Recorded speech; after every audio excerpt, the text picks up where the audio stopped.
ngucapin terima kasih dulu atas kesempatan yang udah dikasih ke saya untuk sharing sedikit dari saya, sedikit ilmu yang saya punya. Terima kasih juga kepada Pak Eki Furkon yang sudah mengundang Mbak siapa ya para panitianya untuk UMKM yang tergabung dalam KKM ya. Baik, kali ini saya mulai diskusinya atau paparan saya mengenai cara jitu mengelola keuangan bagi pengusaha UMKM di era pandemi. Boleh next. Nih, latar belakangnya kenapa sih kita harus mengelola keuangan saat pandemi? Karena sekarang nih penyebaran COVID semua orang tahu dari kalangan bawah sampai atas semua pasti terdampak COVID-19. Para pengusaha termasuk saya, pengusaha kecil, pengusaha besar sebenarnya semua akan terdampak dengan yang adanya pandemi COVID-19. Kenapa?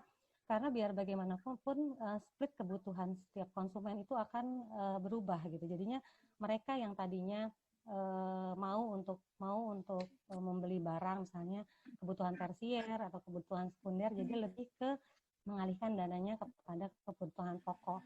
Jadi usaha-usaha seperti yang saya miliki, seperti laundry sepatu khususnya yang saya miliki ini kan segmennya adalah middle up, menengah ke atas.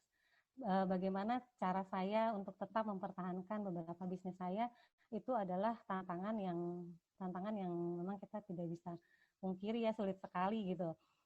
Saya, teman-teman saya, sesama yang punya usaha kecil-kecilan lainnya itu pasti terdampak. Mau kebutuhan pokok, pasti mengalami penurunan yang sangat drastis karena adanya pandemi. Itu tadi karena ada split kebutuhan dari konsumen yang tadinya dia mau spend uangnya untuk kebutuhan yang istilahnya tersier gitu, yang kebutuhan tidak pokok. Sekarang mereka memilih untuk saving uangnya, memilih untuk mengalokasikan dananya ke hal-hal yang lebih primer, ke hal-hal yang lebih pokok. Jadi bagaimana kita mengelola keuangannya untuk dapat tetap bertahan, tetap menjaga usahanya agar berkesinambungan, sustain dan berkelanjutan, itulah yang akan kita pelajari bareng-bareng di sini. Apa sih pengelolaan keuangan? Ini pengelolaan keuangan adalah sebuah tindakan untuk mencapai tujuan-tujuan keuangan di masa yang akan datang. Pengelolaan keuangan itu banyak, dari mulai pengelolaan keuangan pribadi, keluarga, pengelolaan keuangan perusahaan. Jadi semua secara kita pribadi pun kita punya nih yang namanya pengelolaan keuangan. Apa sih wujud nyata atau tujuan kita mengelola keuangan? Pasti pengennya untung, pasti pengennya efisien. Jadi kalau di ilmu manajemen keuangan, bagaimana mencari biaya serendah-rendahnya untuk hasil yang setinggi-tingginya. Itu yang mau kita, prinsip ekonomi kan seperti itu. Gimana kita caranya menekan biaya dan juga mendapatkan keuntungan yang maksimal. Selain tentunya bermanfaat bagi orang lain ketika kita membuka usaha. Itu tidak dapat dipungkiri bahwa ketika kita buka usaha, roda perekonomian akan berputar gitu. Jadi kemarin sempat lockdown di beberapa mall di Jakarta karena pandemi ini. Nah itu otomatis bisnis itu banyak sekali yang tutup. Bagaimana caranya kita tidak mem-PHK karyawan, bagaimana caranya meminimalisir pemecatan atau PHK, gimana caranya supaya usaha ini terus jalan. Itu yang dilakukan semua pengusaha yang ada di Indonesia ataupun di dunia ya, karena pandemi ini kan semua dunia. Kita lihat sekarang Pizza Hut itu aja yang besar, bukan di Pizza Hut Indonesia ya, Pizza Hut luar, itu sudah mulai kesulitan untuk mengelola keuangannya mereka karena memang cepat atau lambat pandemi ini atau dirasakan atau semua orang pasti memang terkena dampaknya gitu. Jadi nggak bisa, kita tinggal gimana caranya agar tidak dampaknya itu tidak semakin buruk. Kalau untuk mempertahankan gitu untuk seperti dulu, saya rasa bukan mengecilkan, tapi kita harus buka mata kalau memang ini kita harus change bisnis kita ke arah yang lebih digital, ke arah yang lebih tidak seperti dulu gitu. Nggak bisa menjalankan operasional usaha seperti dulu. Misalnya kalau dulu di tempat saya orang banyak yang datang ke mall karena kebetulan usaha saya di mall, orang banyak datang ke mall, jadi saya buka di sana, otomatis pendapatan saya ketika mall itu ramai, pendapatan saya pun meningkat. Tapi sekarang ketika pandemi, orang akan membatasi diri untuk jalan ke pusat-pusat perbelanjaan. Itu memang saya sendiri sebagai yang punya gitu, saya bingung gitu kalau saya harus menjaga kesehatan pun atau saya harus tetap menjalankan peraturan pemerintah atau saya harus terus membuka operasional toko, saya harus cek ke sana, saya harus tetap buka tokonya dan saya harus tetap apa ya tetap menginginkan banyak konsumen yang datang. Tapi setelah diadakan diskon, pasti tuh pertama-tama kita harus adakan diskon untuk menarik atau memancing konsumen untuk datang kembali kepada kita untuk beli produk kita. Tapi kan selain itu karena yang tadi saya sudah sampaikan bahwa ini nih mereka pola pikir masyarakat tuh akan berubah. Jadi nggak bisa kita memaksakan bahwa dengan bisnis yang sama, dengan metode yang sama itu kita akan mendapatkan keuntungan yang maksimal seperti dulu. Itu nggak bisa. Jadi harus pintar-pintar yang namanya pengelolaan keuangan dan melihat pasar nih, pasar butuhnya apa nih, butuhnya apa terhadap bisnis yang sudah kita kelola dan kita tanpa harus mengesampingkan kesehatan atau pandemi yang sedang berjalan. Istilahnya kalau kita bodoh deh, kita mau jualan yang penting banyak, yang penting untung, tapi protokol kesehatannya nggak ada. Itu juga kita tetap harus perhatikan gitu. Jadi memang pengelolaan keuangan ini adalah tindakan untuk mencapai tujuan keuangan di masa yang akan datang. Itu akan terus ada ataupun tidak ada konsumen, ada menurun atau meningkat, pengelolaan keuangan tetap harus terus dilaksanakan. Oke. Kenapa pelaku UMKM saat pada pandemi ini sektor pertama yang terkena dampaknya? Kenapa? Karena orang kan biasanya bilangnya, oh ya karena kita modalnya kecil, karena kita nggak punya saving money atau cadangan uang untuk berkelanjutan. Jadi uang hari ini dipakai hari ini, habis hari ini gitu kan. Malah kadang-kadang tercampur nih uang usaha sama uang pribadi. Itu yang nggak boleh dilakukan. Nah, makanya kenapa UMKM atau usaha yang kecil itu harus tetap memperhatikan yang namanya pengelolaan keuangan, tetap memperhatikan yang namanya arus kas. Jadi karena misalkan usaha kecil kita untungnya cuma 10.000 misalkan, untungnya cuma 10.000 ya udahlah dipakai aja. Ya udahlah kita pakai aja, yang penting ada uang yang harus dibayar hari itu, yang mana kita bayar tanpa adanya pos-pos biaya. Nah, ini yang menjadi problem untuk UMKM. Jadi problem utamanya UMKM adalah arus kas. Ketika dia dapat arus kas, uang cash atau pemasukan, ini dia bingung mau dikapain karena dia pasti nggak punya anggaran, dia nggak punya pos-pos biaya, tidak tercatat dengan rapi. Ketika dikeluarin tiba-tiba uangnya habis, nggak dapat untung, usaha yang sudah jalan sekian tahun nggak ada hasilnya. Itu yang kelemahan UMKM saat ini.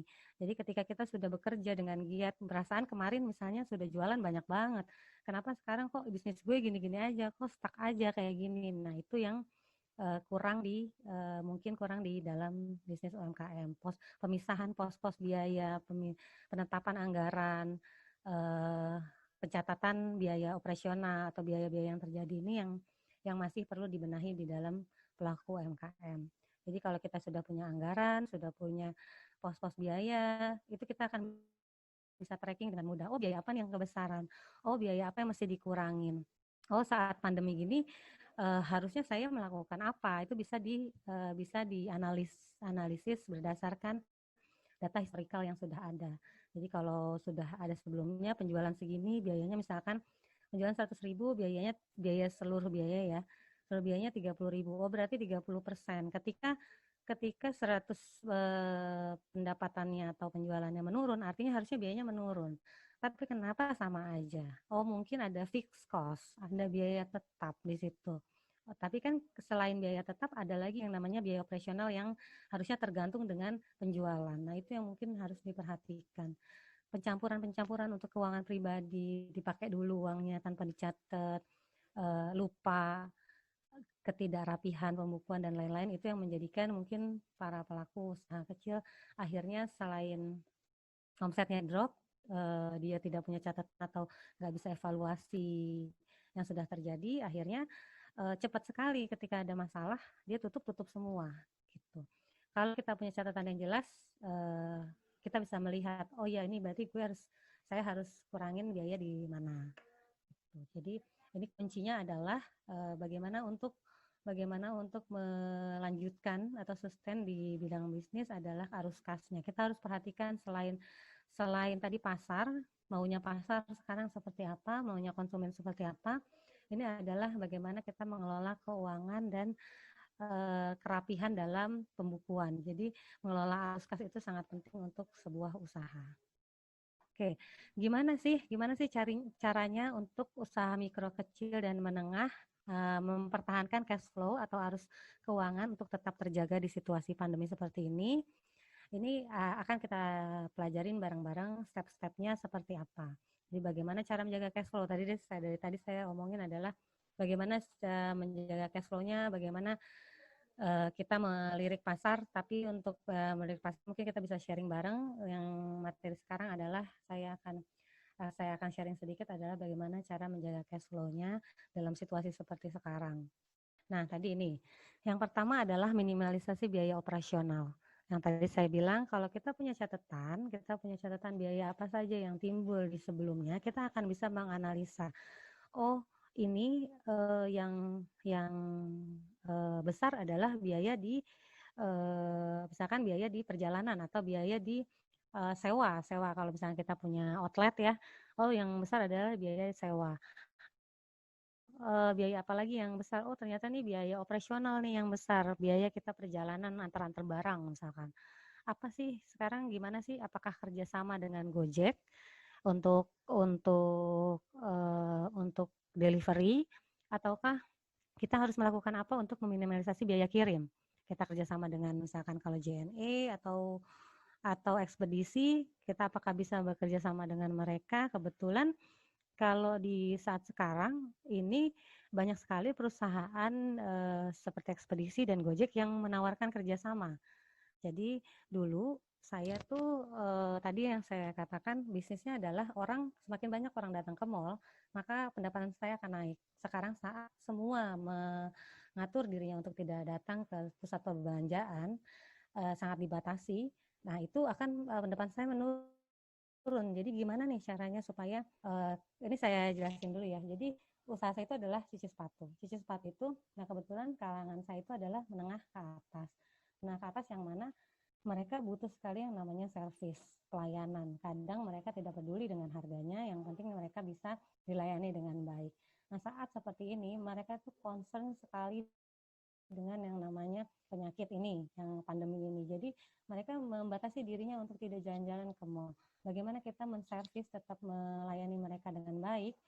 Akhirnya saya bikin untuk delivery. Delivery apa yang aman? Delivery apa yang mereka bisa percaya? Dan akhirnya saya kerjasama dengan Gojek. Dan pas kerjasama dengan Gojek ini, Gojek akan menawarkan voucher atau potongan harga ketika saya sudah kerjasama dengan mitra saya Gojek. Jadi misalkan kita setiap dapat pengiriman barang itu kita dapat diskon dan potongan harga setelah promo-promo yang lainnya. Jadi ini bagaimana kita bisa meminimalisir kebutuhan atau biaya operasional yang kiranya masih bisa diturunkan. Ada juga biaya-biaya yang nggak bisa dipangkas atau diminimalisir, misalnya sewa gedung atau sewa outlet ataupun ada biaya fixed cost namanya, biaya yang nggak mungkin kita potong lagi. Atau misalkan gini, ada yang namanya kalau kita franchise itu ada biaya franchise atau franchise fee, itu nggak bisa kita potong. Tapi di situasi sekarang memang banyak negosiasi. Jadi kalau seperti biaya sewa yang sebelumnya nggak bisa sama sekali di reduce, nggak bisa sama sekali dipangkas, saat ini mereka memiliki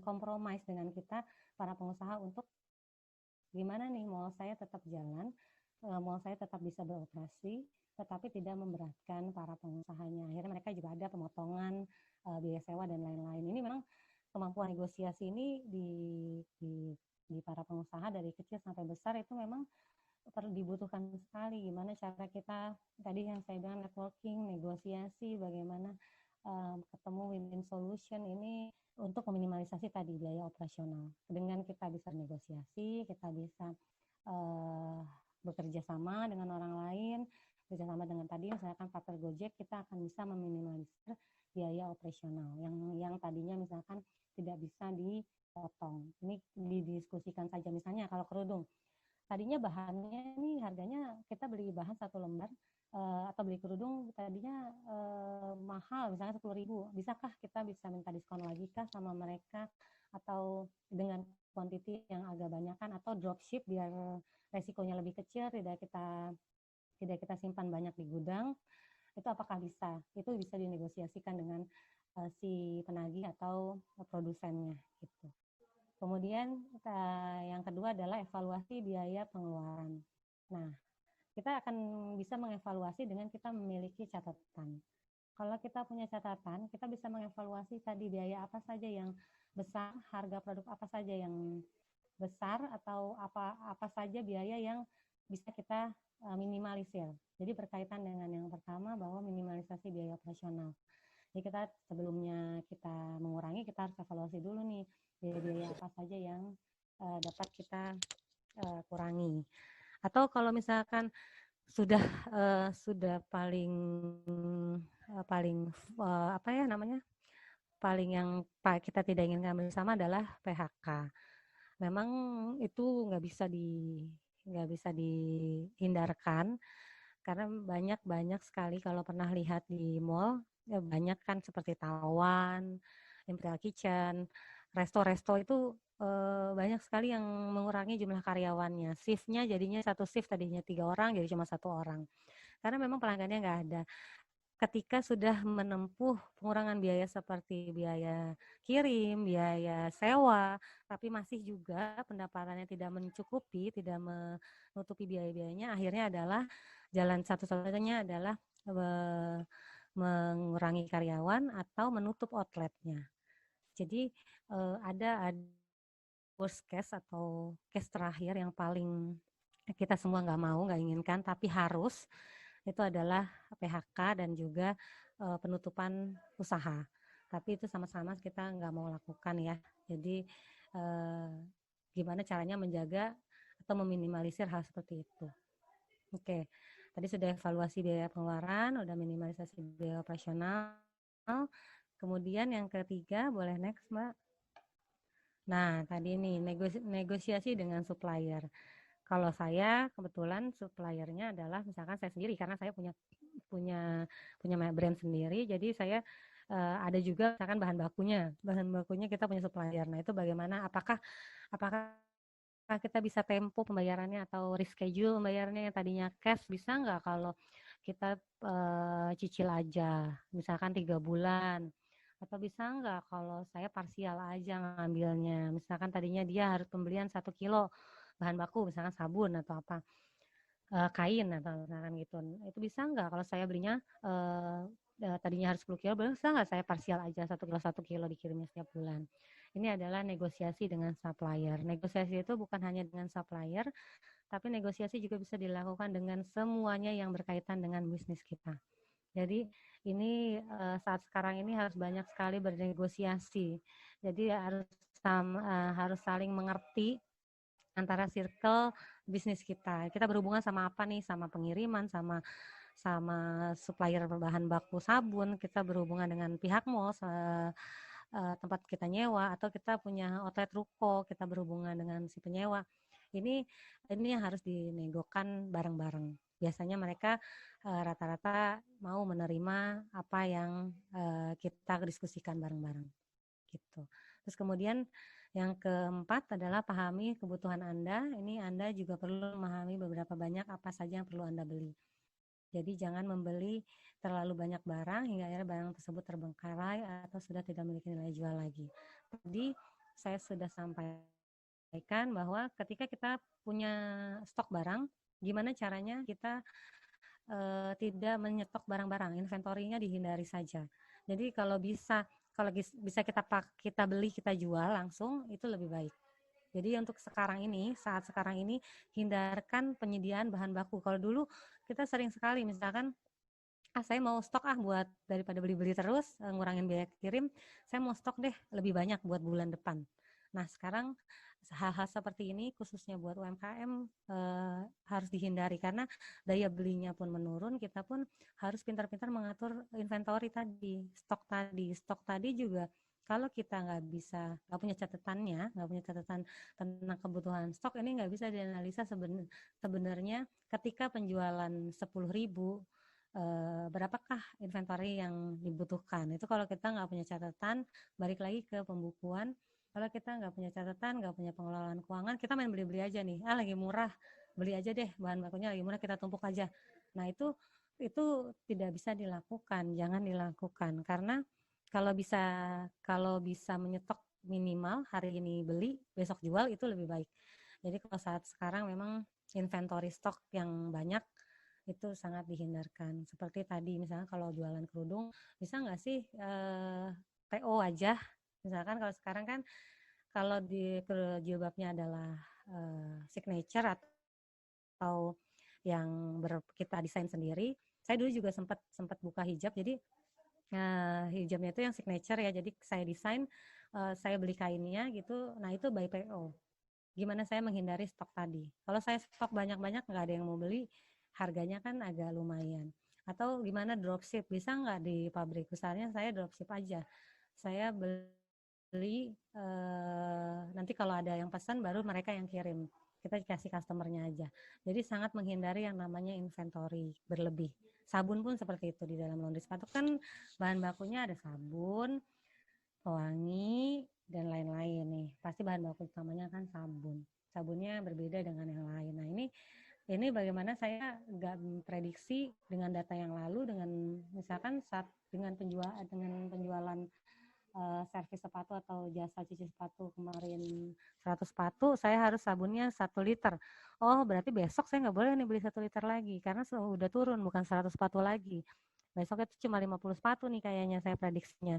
Ya berarti saya nggak beli 1 liter, saya beli 1,5 liter. Gitu. Jadi memang inventory stok itu dihindari saat pandemi seperti ini. Kemudian selanjutnya adalah sederhanakan proses bisnis dengan teknologi. Ini teknologi ini memang lagi marak-maraknya nih, digital. Orang tadi termasuk aplikasi. Mungkin ke depannya saya akan membuat aplikasi yang memang mobile, bisa digunakan di mobile phone untuk pemesanan atau penggunaan jasa treatment dari Sneaklin. Jadi mungkin saya akan pakai itu, jadi orang ketika dia pesan atau ketika dia mau cuci sepatu, mereka tinggal buka handphonenya, mereka cari jasa laundry sepatu, ketemu saya. Nah itu aplikasinya bisa saya masukkan ke Gojek atau kerja sama Gojek atau Grab dan sejenisnya, ataupun saya punya aplikasi sendiri seperti customer loyalty. Jadi setiap orang yang kalau punya aplikasi, kalau pernah dilihat tuh di mall-mall, pergi, udah pernah makan di sini, saya mau ngumpulin poin. Nah, seperti itu namanya customer loyalty.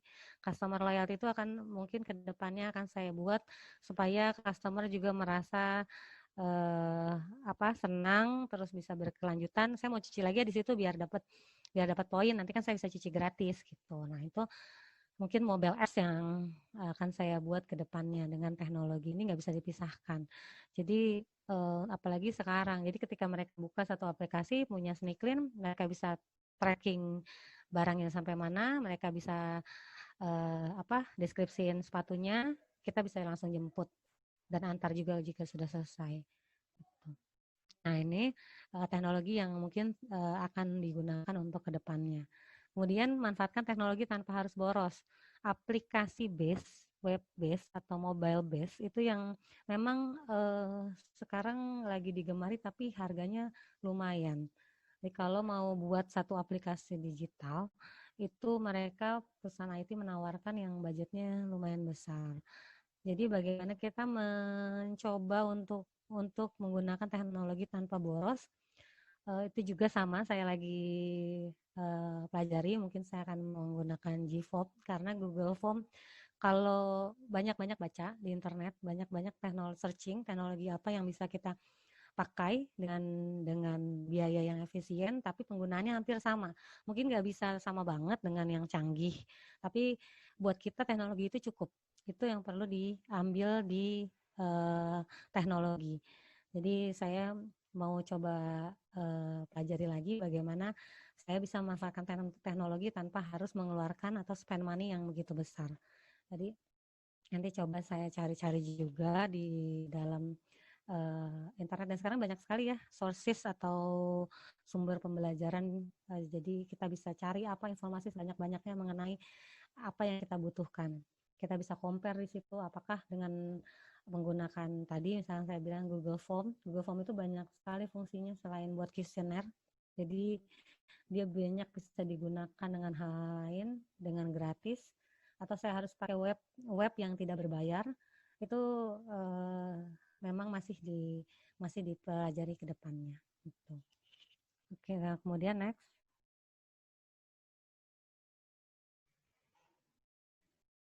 Nah, ini dia. Tunda ekspansi bisnis. Ini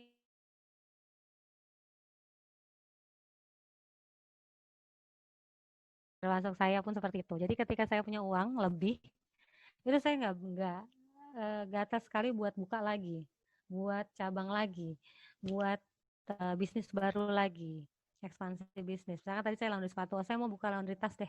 Itu kan ada modalnya juga ya. Tadinya saya punya cabang di Bekasi, saya mau buka di Jakarta.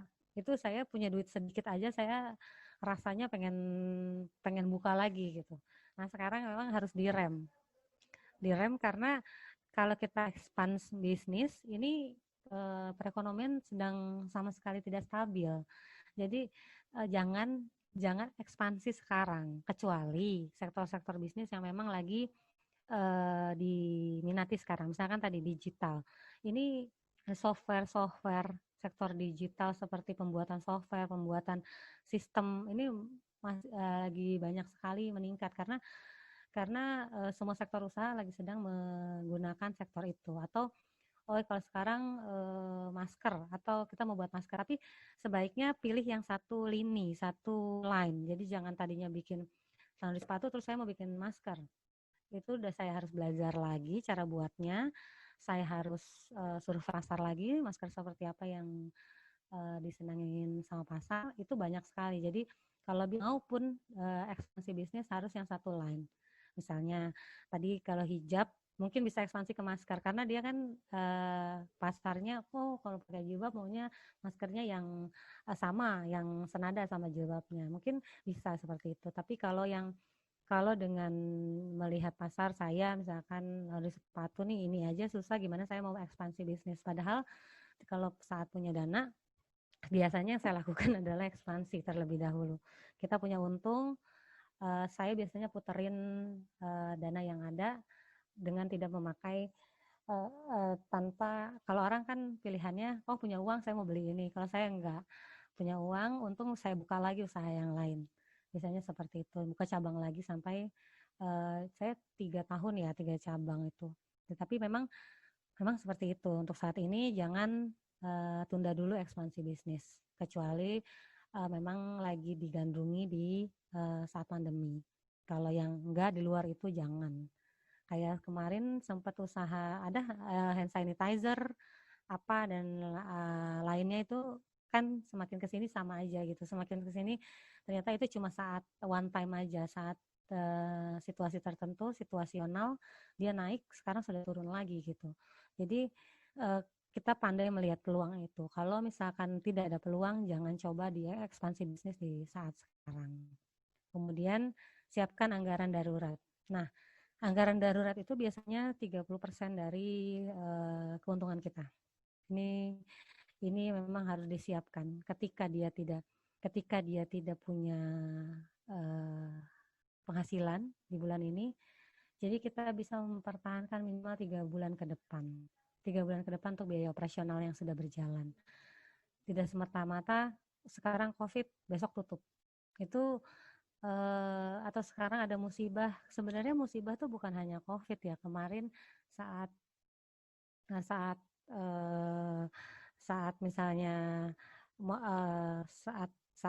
saat COVID misalnya, ketika dia nggak punya anggaran darurat saat itu COVID, saat besoknya sudah melakukan pemecatan karyawan, itu kan hal-hal yang harusnya dihindarkan gitu.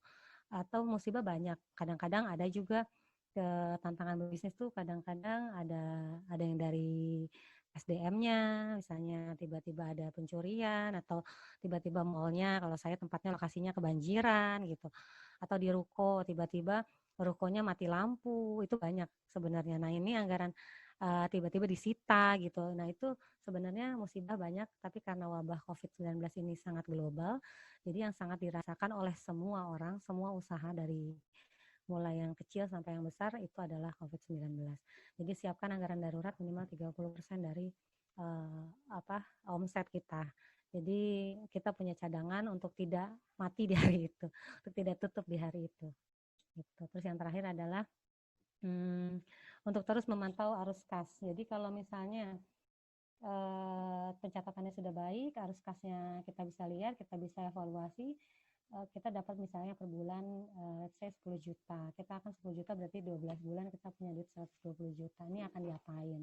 Jadi sekarang pun seperti itu. Kalau kita punya untungnya minus atau besok kita bisa analisa jadinya, oh kita mau ngadain promo nih karena kemarin untungnya kecil, mungkin harganya kemahalan, kita akan adakan promo atau giveaway atau apapun yang berhubungan dengan promosi. Tapi semuanya adalah bagaimana kita melihat atau mengevaluasi arus kas sebuah usaha. Gitu. Oke, next. Oke, yang terakhir ada tadi ya, berarti arus kas. Jadi sebelum saya tutup dan membuka sesi tanya jawab, jadi yang terpenting dalam sebuah usaha tadi adalah kita tunda dulu ekspansi bisnis, bagaimana kita mengelola keuangan saat pandemi ini, mementingkan biaya-biaya yang memang tidak bisa dikurangi lagi. Ujungnya adalah yang sangat kita tidak inginkan bersama adalah pemecatan atau penutupan usaha kita. Itu memang saat usaha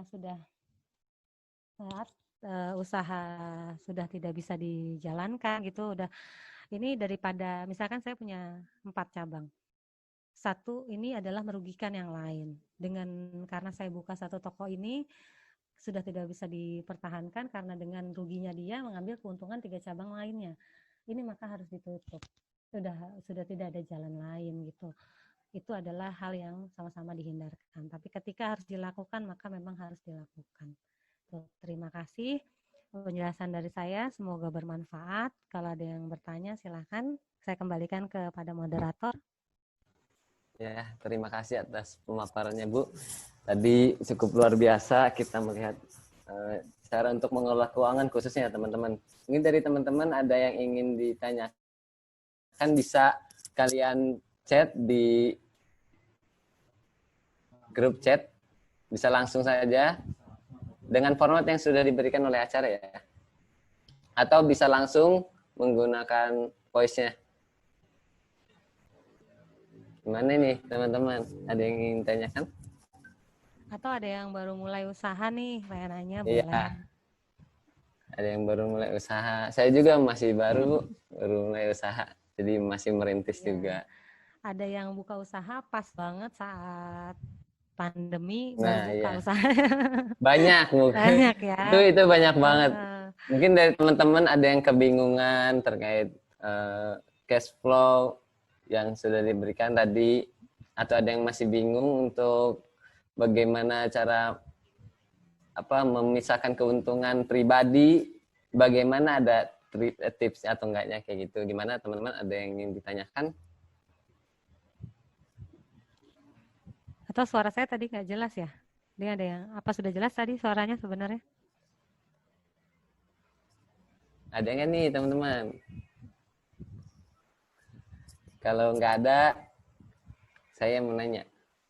Gimana nih? Moderator boleh nanya kan? Silakan. Bu, saya juga masih baru untuk memulai usaha gitu. Tapi belakangan ini sih karena saya karena pandemi juga gitu. Jadi untuk mengolah uang pribadi pun masih bingung gitu untuk cara ataupun tipsnya untuk ini kita pisahin nih untuk mengolah keuangan untuk pribadi, terus untuk aset produksi juga Bu. Itu kayak gimana? Ada tips dan triknya nggak Bu? Itu sih kalau dari Mas Nugraha usahanya tadi di hijab ya? Hijab. Nah, kalau di hijab berarti berapa lama sekarang usahanya, baru buka atau Baru berapa bulan aja, baru 3 bulan kalau nggak salah. saat pandemi baru buka berarti ya? Iya, iya Bu. Iya.